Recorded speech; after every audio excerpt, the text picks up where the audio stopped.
Hei Ibrahim, bentak Raja Namrud sangko. Berhala itu memang tidak dapat melawanmu. Karena sebenarnya akulah Tuhan di negeri ini. Hah, lebih gila, friends. Kalau berhala udah nggak dianggap Tuhan, kemudian Raja Namrud mengakui dia sebagai Tuhan.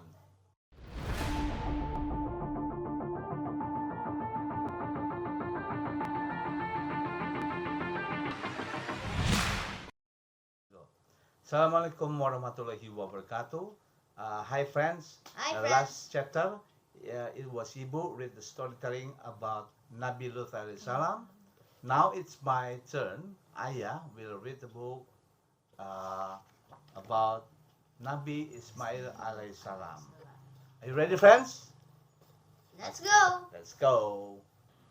Okay, before we start, we read it first. Let's read it together. Bismillahirrahmanirrahim.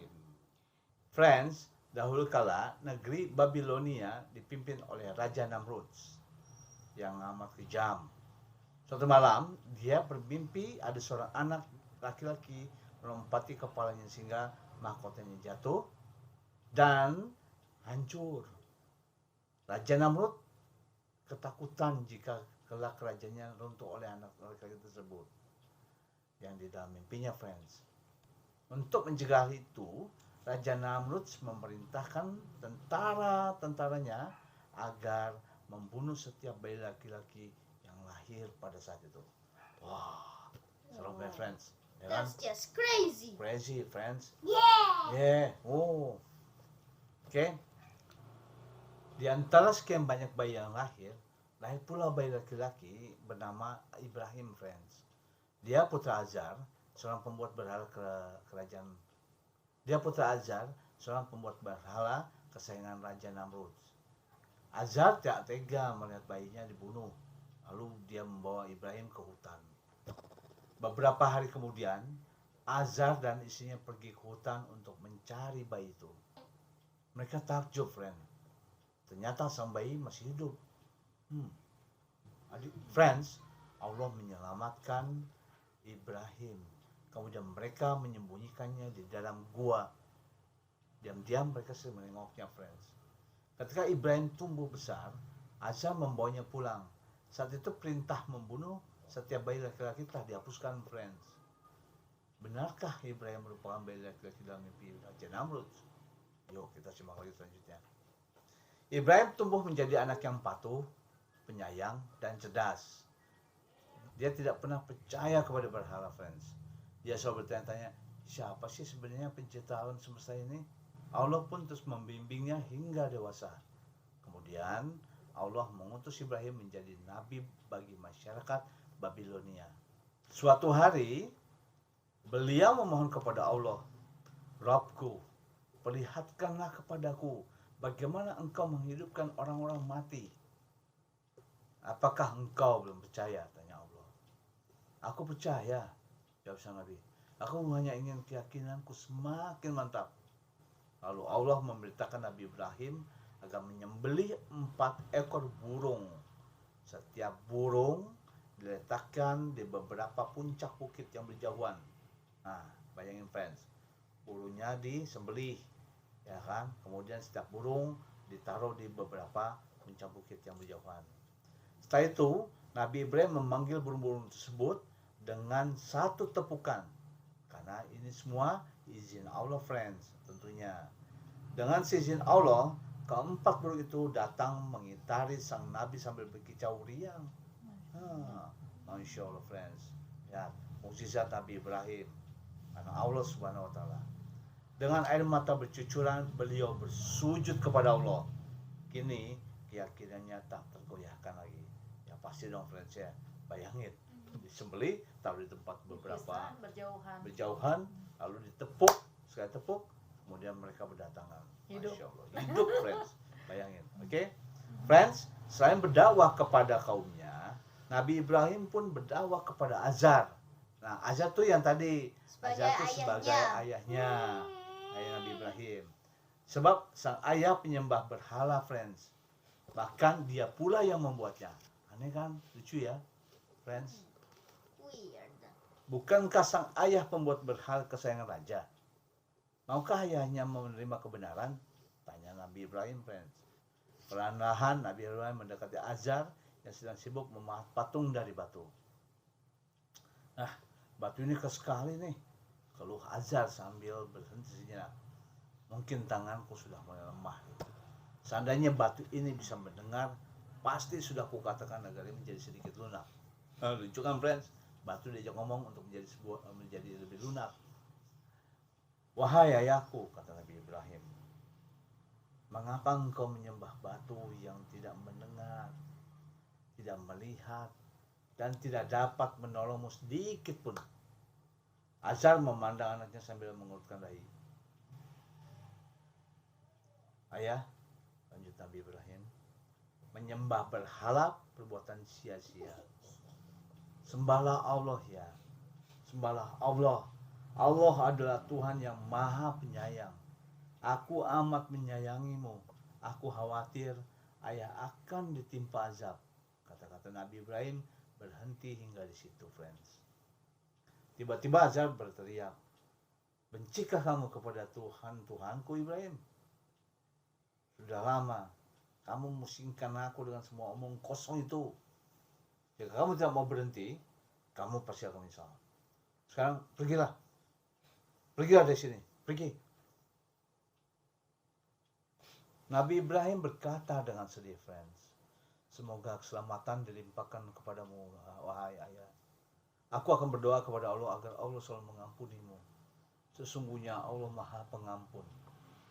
Mulai sekarang, aku akan menjauhkan diri darimu seperti yang ayah minta. Nabi Ibrahim meninggalkan rumah untanya dengan pilu, friends. Tetapi hatinya masih tetap berharap. Semoga rakyat Babilonia mau menerima ajakannya. Suatu hari, Nabi Ibrahim mendatangi kaumnya yang tengah menyembah berhala raksasa. Nah, lucu kan, friends? Di antara mereka tampak Azar yang sedang khusyuk berdoa. Kaumku, wahai kaumku, seru Nabi Ibrahim lantang. Patung-patung apakah ini? Mengapa kalian menyembahnya? Orang-orang itu segera mengerumuni beliau. Inilah berhala-hala kami, jawab salah seorang dari mereka. Kami berdoa dan memohon pertolongan kepada mereka. Benarkah berhala ini mendengar doamu? Tanya sang Nabi. Aneh kan, friends? Orang itu berpandangan gelisah, friends. Tetapi berhala-berhala ini sudah disembah sejak zaman nenek moyang kita, seru seseorang. Sesungguhnya kamu dan nenek moyangmu benar-benar dalam kesesatan, jawab Nabi Ibrahim. Karena sebenarnya Tuhanmu ialah Tuhan yang telah menciptakan langit dan bumi. Tuhan yang memberi kita makan dan minum. Tuhan yang menyembuhkan apabila kita sakit. Dia adalah Tuhan yang mematikan setiap manusia dan kemudian menghidupkannya kembali pada hari pembalasan. Hari pembalasan itu hari kiamat.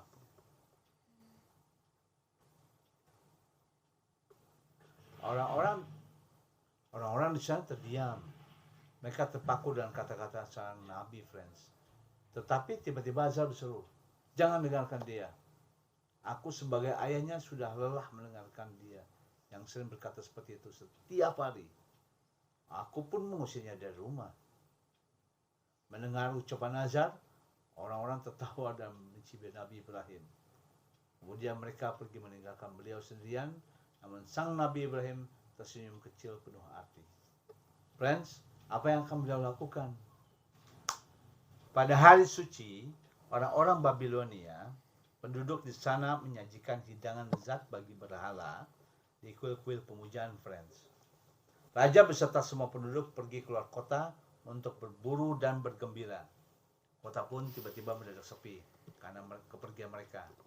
Nabi Ibrahim berjalan cepat ke arah kuil sambil menjinjing kapak besar yang tajam. Ini lucu nih, friends. Dengan tangkas, beliau memasuki kuil pemujaan istana tersebut. Beliau melihat sesajen untuk berhala berupa makanan lezat yang berlimpah masih utuh, tidak terjamah. Friends, tak berapa lama Nabi Ibrahim memukul hancur semua berhala, kecuali yang paling besar, friends. Beliau mengalungkan kapak di leher berhala itu, lalu sang Nabi melangkah pergi dengan tenang. Raja Namrud dan rakyat Babilonia sangat terkejut ketika mereka kembali ke istana dan menemukan berhala-berhala hancur lebur. Siapa yang telah menghancurkan tuan-tuan kita? Dan Raja Namrud menggelegar. Siapa ini? Baginda, seru seseorang. Ada seorang pemuda bernama Ibrahim, Baginda. Dia putra Azar. Pemuda itu sering mencela tuan-tuan kita. Mungkin dia yang... Belum selesai dia berbicara, seret dia kemari, bentak Raja Namrud. Biar semua orang dapat melihat. Friends, hukuman apa yang akan ditimpa Raja Namrud terhadap Nabi Ibrahim? Yuk kita dengarkan lagi ya, friends. Raja Namrud mengamati wajah Nabi Ibrahim. Seketika dia terkejut, friends. Wajahnya mirip anak dalam mimpiku dulu, bisiknya raja dalam hati. Apakah kamu yang menghancurkan tuan-tuan kami, wahai Ibrahim? Tanya salah seorang pembesar. Tanyakan saja kepada patung-patung besar itu. Lihat, kapaknya menggantung di leher dia. Jawab Nabi Ibrahim. Tanyakan juga kepada berhala yang lain jika mereka bisa bicara. Nah, semua orang yang hadir terdiam. Kamu kan tahu berhala itu tidak dapat berbicara, sejak seorang diri. Nah, kalau begitu, mengapa kalian menyembahnya? Seru sang Nabi. Mengapa kalian menyembah sesuatu yang tidak mendatangkan kebaikan ataupun keburukan? Mengapa kalian tak juga memahami kesalahan kalian ini? Diam, bentak Raja Namrud. Prajurit, tumpuk kayu bakar yang tinggi, lalu bakar orang ini. Friends, Nabi Ibrahim dilemparkan ke kobaran api. Saat itu pula lah Allah berfirman kepada api, wahai api, jadilah kamu dingin dan penyelamat bagi Ibrahim. Dan itu terdapat dalam Al-Quran surat ke-21, yaitu surat Al-Anbiya ayat 69. Api pun membakar habis tumpukan kayu hingga menjadi abu yang menggunung.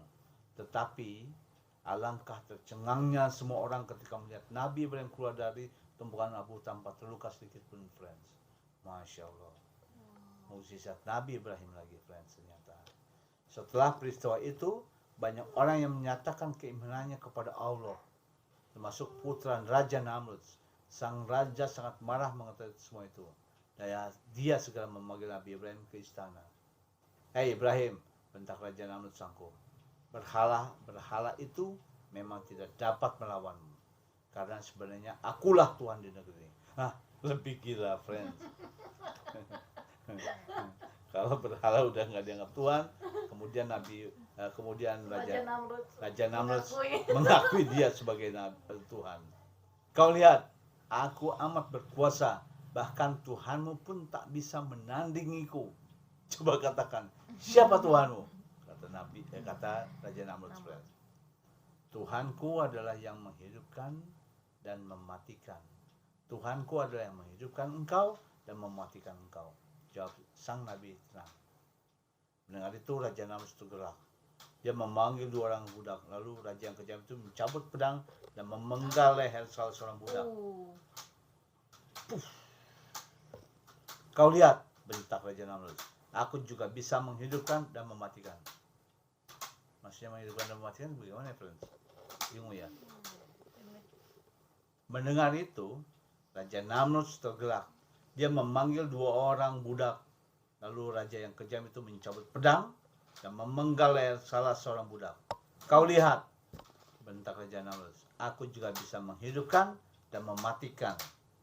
Friends, Nabi Ibrahim terdiam sejenak melihat kekejaman itu. Friends, Nabi Ibrahim terdiam sejenak melihat kekejaman itu. Kemudian beliau berkata dengan tegas, Allah menerbitkan matahari dari timur. Apabila engkau bisa menandinginya, terbitkanlah matahari dari barat. Gimana tuh, friends, caranya, friends? Muka Raja Namrud langsung merah padam karena merah bercampur malu. Dia terdiam karena tak tahu harus berkata apa. Keheningan mencekam, friends. Mendadak Raja Namrud berlari dan membuka pintu gerbang istana. Tampaklah ribuan pasukan tengah bersiap menghunus tombak. Raja zalim itu berteriak keras kepada sang Nabi, aku menantang Tuhanmu Ibrahim. suruh dia berperang melawanku. Alangkah angkuhnya Raja Namrud. Astagfirullahaladzim. Friends, apa yang terjadi kepada Allah berkenan menjawab tantangan Raja Namrud, friends. Allah pun mendatangkan nyamuk, jumlahnya berjuta-juta. Begitu banyak hingga menghitam melaksanakan gumpalan awan. Raja Namrud dan tentaranya menggelepar dan disengat hewan-hewan kecil itu. Akhirnya semua bergelimpangan tak bernyawa. Kemudian atas perintah Allah, Nabi Ibrahim dan para pengikutnya meninggalkan Babilonia menuju Palestina.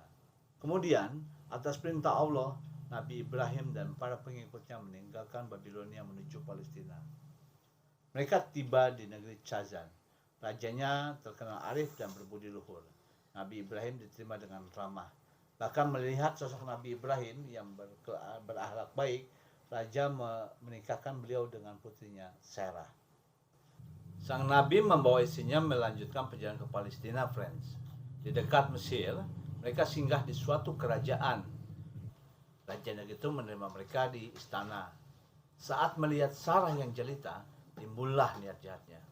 Dia memisahkan sang Nabi dengan istrinya, friends. Namun, raja tak bisa mendekati Sarah. Allah telah melindungi Sarah yang suci. Akhirnya raja menyadari bahwa Sarah bukan wanita biasa. Dia mempertemukan kembali Sarah dengan Nabi Ibrahim. Mereka dijamu dengan baik. Bahkan ketika suami istri itu pergi, raja menghadiahkan seorang hamba sahaya bernama Hajar.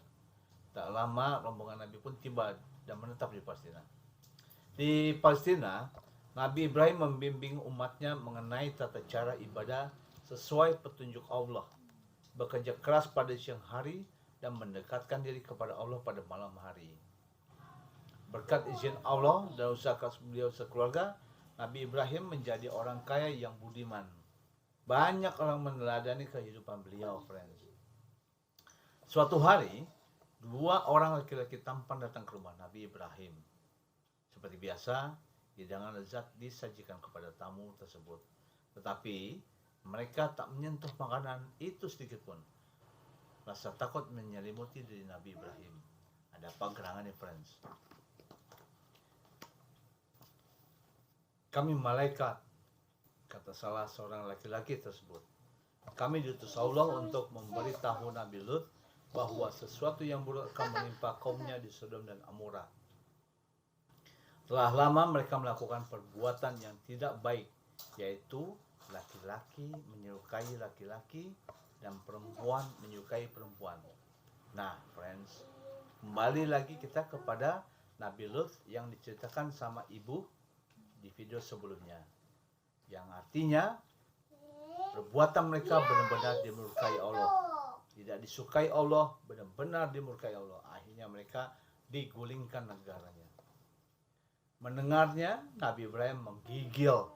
Bayangkan, bagaimana bisa Nabi Ibrahim menggigil mendengar hal itu. Beliau berdoa kepada Allah agar menyelamatkan Nabi Lut dan kaumnya yang beriman. Setelah itu, kehidupan berjalan terus. Bunda Sarah belum juga mempunyai anak selama bertahun-tahun. Padahal Nabi Ibrahim menginginkan ada yang menjadi penerus dakwahnya. Akhirnya Bunda Sarah meminta Nabi Ibrahim untuk menikahi Hajar. Dari Bunda Hajar inilah kelak lahir Nabi Ismail. Nabi Muhammad SAW merupakan salah seorang keturunan Nabi Ismail. Sedangkan dari Bunda Sarah kelak lahir Nabi Ishak. Dan dari Nabi Ishak kelak melahirkan keturunan yakni Nabi Yakub, Nabi Yusuf, Nabi Ayub, Nabi Zulkifli, Nabi Syuaib, Nabi Yunus, Nabi Musa, Nabi Harun, Nabi Ilyas, Nabi Alyasa, Nabi Daud, Nabi Sulaiman, Nabi Zakaria, Nabi Yahya, dan Nabi Isa. Banyak ya, friends, keturunan dari Bunda Sarah sebetulnya. Dari Nabi Isa, kemudian Nabi Isa muncul dan lahir nabi-nabi yang lainnya. Nah, friends, Nabi Ibrahim pun jadi dikenal dengan sebutan Abu al-Anbaid atau ayah para nabi. Tibalah saatnya Bunda Hajar hamil. Hal tersebut amat membahagiakan Nabi Ibrahim. Sudah lama beliau menanti kelahiran seorang anak, friends. Bertahun-tahun sudah, bahkan lebih daripada tahun-tahunan. Begitu Bunda Hajar melahirkan, beliau bersujud syukur. Dan didekapnya Ismail dengan tangan gemetar karena rasa haru dan sayang. Perlahan Ismail berhenti menangis dan tertidur dalam pelukan ayahnya. Friends, bagi Nabi Ibrahim, tiada hari tanpa senyum Ismail. Yang artinya Nabi Ibrahim sangat menyayangi dan mencintai Nabi Ismail. Sebagian besar perhatian sang Nabi tercurah kepada bayi mungil itu. Nabi Ibrahim sangat gembira. Nabi Ibrahim amat sangat gembira. Namun, semua kegembiraan itu membuat murung Bunda Sarah. Dia cemburu dan sedih melihat suaminya yang bersama Ismail. Bunda Sarah menjadi pendiam dan suka menyendiri. Saat berdoa, dia lebih banyak menangis daripada biasanya. Lama-kelamaan Nabi Ibrahim mulai menyadari perubahan sikap istrinya. Sarah, tanya Nabi Ibrahim lembut. Bunda Sarah mengeluarkan nafas panjang, kepalanya tertunduk dalam-dalam, perlahan air mata berlinang di pipinya. Ada apa? Tanya Nabi Ibrahim sambil mengusap air mata istrinya. Bunda Sarah menangis terseduh-seduh setelah tangisnya mereda. Nabi bertanya, apakah kehadiran Ismail membuat hatimu sedih?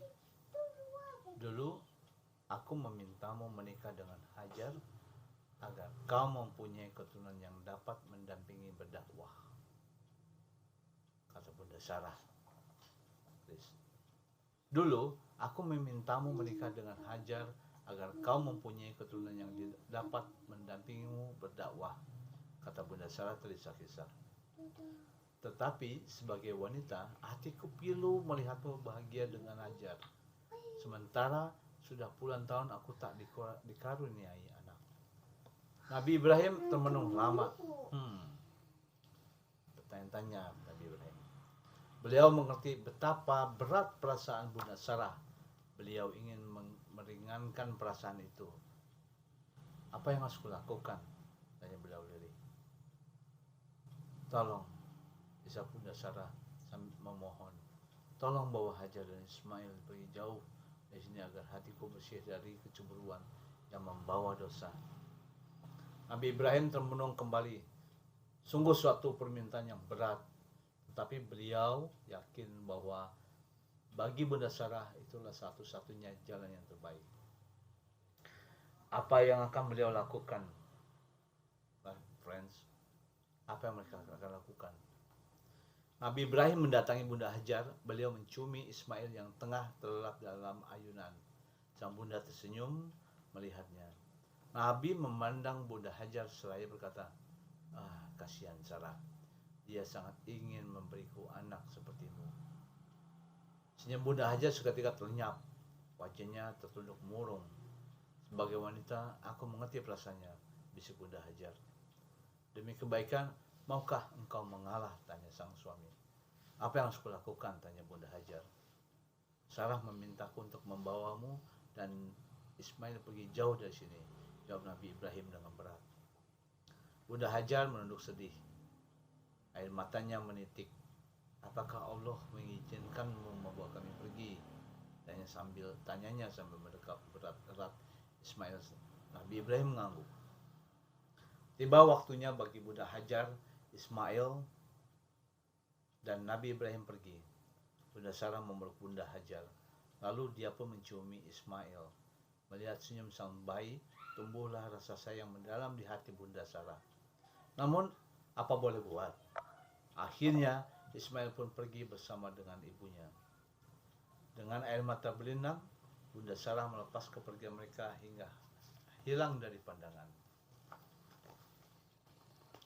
Friends, mereka meninggalkan Palestina. Pada saat itu hari amat terik, mereka pun beristirahat di tempat teduh. Lalu melanjutkan kembali perjalanan saat udara berangsur dingin. Bergantian, Nabi Ibrahim dan Bunda Hajar menggendong Ismail. Sesekali, Ismail menangis karena letih dan kepanasan. Berhari-hari mereka berjalan hanya dengan memasrahkan diri kepada Allah. hingga akhirnya mereka tiba di satu lembah yang gersang dan sunyi. Tak ada seorang pun di sana, hanya bunyi desir pasir. Bayangkan, friend. Tidak ada siapapun di sana, tidak ada satupun orang, hanya bunyi desir dan pasir yang menemani mereka.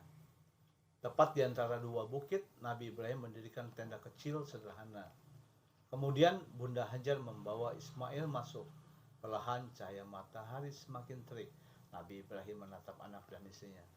Bunda Hajar mendapat firasat bahwa suaminya akan menyampaikan berita penting. Nabi Ibrahim mengambil Ismail dan dari pangkuan istrinya. Beliau menatap bayi itu sambil tersenyum. Inilah anak yang puluhan tahun dirindukannya. Inilah buah hati dan belahan jiwanya. Nabi Ibrahim terenyuh melihat Ismail yang tersenyum saat tertidur. Dia mencium pipi Ismail dan menyerahkannya kembali ke pangkuan sang istri, yaitu Bunda Hajar. Bunda Hajar hendak bertanya, tetapi tangan Nabi Ibrahim mengusap kepalanya sambil berkata, "Aku akan kembali ke Palestina. Jaga dirimu dan anak kita baik-baik ya." Mata Bunda Hajar terbelalak. Tetapi saat menatap mata suaminya yang teduh, dia segera tersadar. Apakah ini perintah Allah? Tanyanya lirik. Nabi Ibrahim pun mengangguk. Hati Bunda Hajar menjadi tenang. Kalau begitu, Allah lah yang akan menjaga kami, jawabnya mantap. Nabi Ibrahim menatap istrinya. Bunda Hajar membalas tatapan itu. Matanya berkaca-kaca. Mata Ibrahim menatap istrinya. Bunda Hajar membalas tatapan itu. Matanya berkaca-kaca. Lalu Nabi pun pergi. Satu langkah, dua langkah, dan semakin jauh. Tak lama kemudian tubuhnya lenyap dari pandangan Bunda Hajar. Nabi Ibrahim meninggalkan mereka. Setelah jauh dari anak dan istrinya, Nabi Ibrahim menengok ke belakang dengan terharu. Beliau berdoa, "Ya Tuhan, sesungguhnya aku telah menempatkan sebagian keturunanku di lembah yang tidak mempunyai tanaman-tanaman di dekat rumah Engkau atau Baitullah yang dihormati. Ya Tuhan, yang demikian itu agar mereka melaksanakan sholat. Mereka jadikanlah hati sebagai manusia cenderung kepada mereka dan berilah mereka rezeki dari buah-buahan. Mudah-mudahan mereka bersyukur." Terdapat dalam Al-Quran Surah Ibrahim ayat 37. Sementara itu, Bunda Hajar termangu. Tiba-tiba Ismail menangis keras. Bunda Hajar tersentak. "Air, aku tak punya air," pikirnya panik. Air susunya kering dan tangis Ismail bertambah keras. "Aku harus menemukan air di tempat ini," pikirnya sambil melihat ke sekeliling. Friends, dapatkah Bunda Hajar menemukan air di tempat segersang itu? Bunda Hajar berlari menuju puncak bukit terdekat. Dia berdoa kepada Allah, "Ya Allah, hindarkan kami dari mati, kehausan, limpahkan air kepada kami." Dari puncak bukit, Bunda Hajar mengamati seluruh penjuru bukit dan lembah.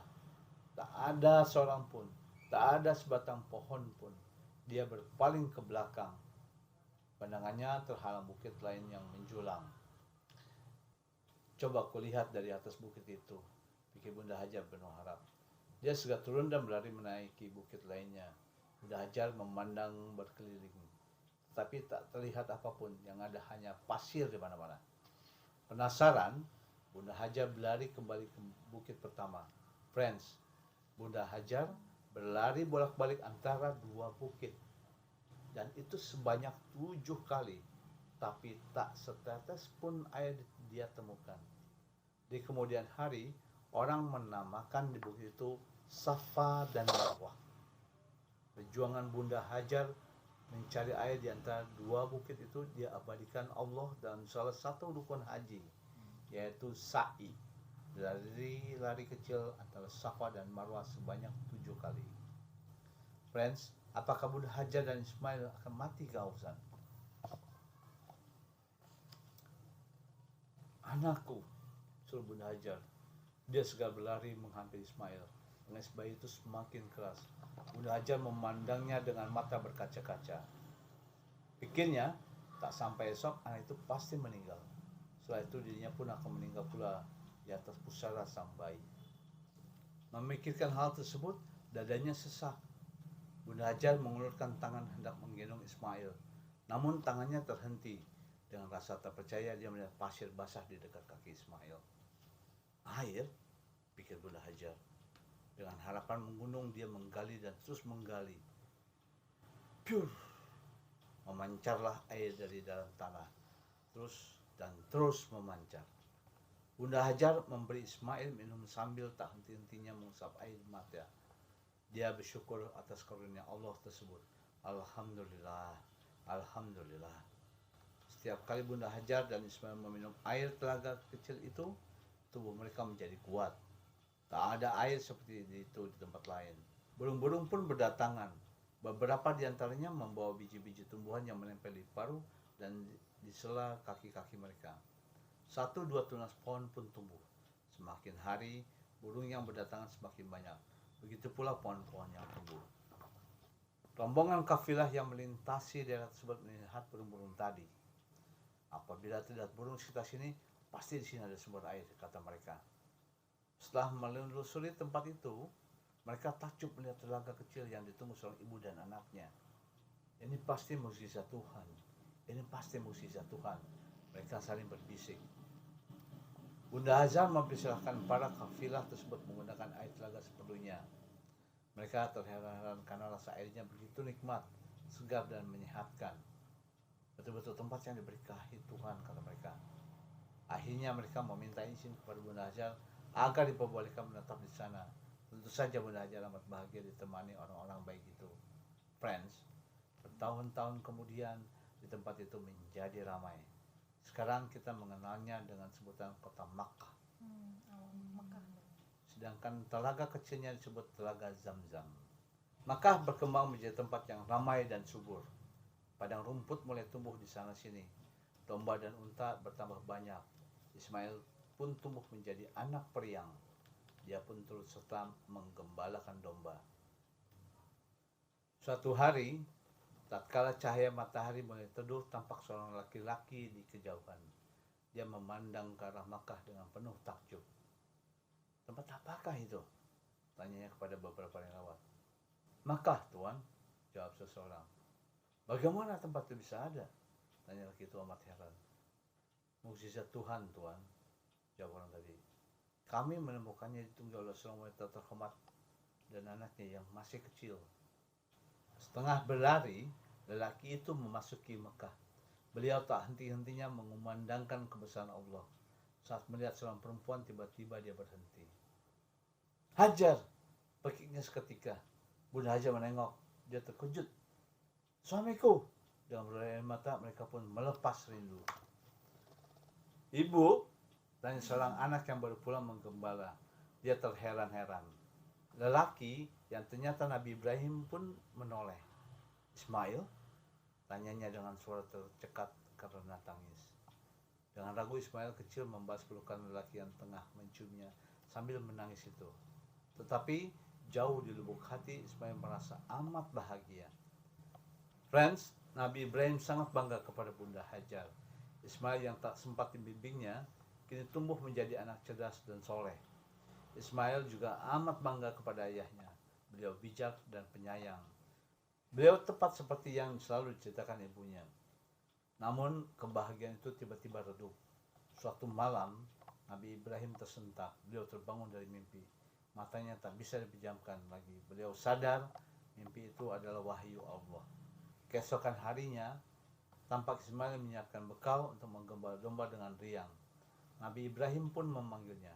Ismail terkejut melihat betapa sendu wajah sang ayah. Perlahan dia mendekat. Nah, semalam Allah menurunkan perintah melalui mimpi kepadaku. Dalam mimpi itu, ayah menyembelihmu. Bagaimana menurutmu? Tanya Nabi Ibrahim sambil menatap mata Ismail ke dalam-dalam. Ayah, jawab Ismail cepat. Laksanakanlah perintah Allah itu, ayah. Insya Allah, ayah akan melihatku termasuk orang-orang yang sabar. Friends, Nabi Ibrahim membawa anaknya ke daerah berbukit kira-kira sejauh 7 km dari Mekah. Kelak daerah itu dinamakan Mina, tempat jamaah haji bermalam sebelum dan sesudah pergi ke padang Arafah. Di tengah perjalanan, Mereka bertemu dengan seorang laki-laki. Laki-laki itu bertanya kepada Nabi Ibrahim. Beliau menceritakan maksud perjalanannya. Hah? Menyembelih anakmu? Pergi laki-laki itu. Pikirkan lagi masa-masa. Itu cuma mimpi biasa. Kau gila kalau kau melakukannya. Nabi Ibrahim pun tersentak. Dia pasti iblis yang menyamar, pikir beliau.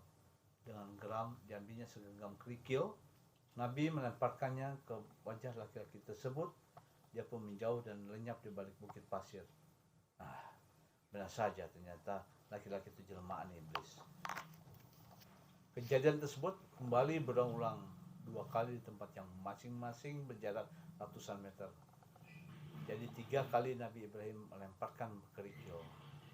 Friends, Allah mengabadikan peristiwa tersebut dalam ibadah haji. Setiap jemaah haji wajib melempar kerikil di 3 tempat tersebut. Masing-masing disebut jumrah ula, jumrah wusta, dan jumrah aqabah. Tibalah Nabi Ibrahim dan Ismail di tempat yang dituju. Perlahan-lahan Nabi Ibrahim menarik pedangnya. Kemarilah nak, panggil Nabi Ibrahim. Ismail mendekat. Sang Nabi merangkul bahu anaknya. Mereka menuju batu yang datar. Tiba di depan batu tersebut, keduanya berhenti. Di sini ya, katanya Ismail. Nabi Ibrahim pun mengangguk. Lalu Ismail berbaring di atas batu. Sambil tersenyum dia berkata, Ayah, aku punya permintaan kecil. Katakanlah, jawab sang ayah sambil mengusap rambut anaknya. Tolong, ikat tangan dan kakiku, lalu tutup mataku dengan kain. Kenapa? Tanya Ibrahim melembut. Agar aku tidak meronta-ronta saat ayah melaksanakan perintah Allah tersebut.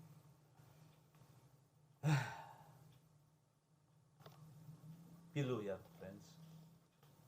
Dengan tangan gemetar, Nabi Ibrahim melaksanakan permintaan itu. Ismail berbaring tak bergerak. Bibirnya tersenyum menyongsong maut.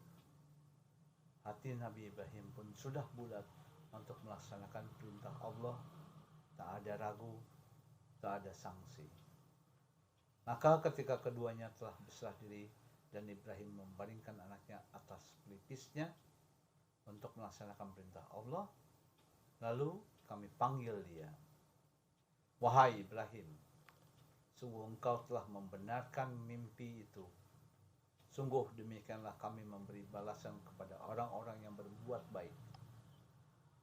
Sesungguhnya ini benar-benar suatu ujian yang nyata. Dan kami tebus anak itu dengan seekor sembelihan yang besar. Dan kami abadikan untuk Ibrahim, ada pujian di kalangan orang-orang yang datang kemudian. Selamat sejahtera bagi Ibrahim. Demikianlah kami memberi balasan kepada orang-orang yang berbuat baik. Sungguh, dia termasuk hamba-hamba kami yang beriman. Dan itu terdapat dalam Al-Quran surah As-Saffat, surat ke-37, ayat 103 hingga 111. Friends, bertahun-tahun kemudian Ismail tumbuh dewasa. Nabi Ibrahim bahagia melihatnya. Alhamdulillah, Allah mengaruniakan penerus dakwah yang tangguh, pikir beliau sampai tersenyum. Lalu turunlah perintah Allah agar beliau membangun Ka'bah di dekat sumur Zam-Zam. Ismail, bantulah ayah mendirikan bangunan yang disebut rumah Allah, kata Nabi Ibrahim. Insya Allah, jawab Ismail. Mulailah mereka bekerja keras. Ismail mengangkat, membelah dan meratakan batu.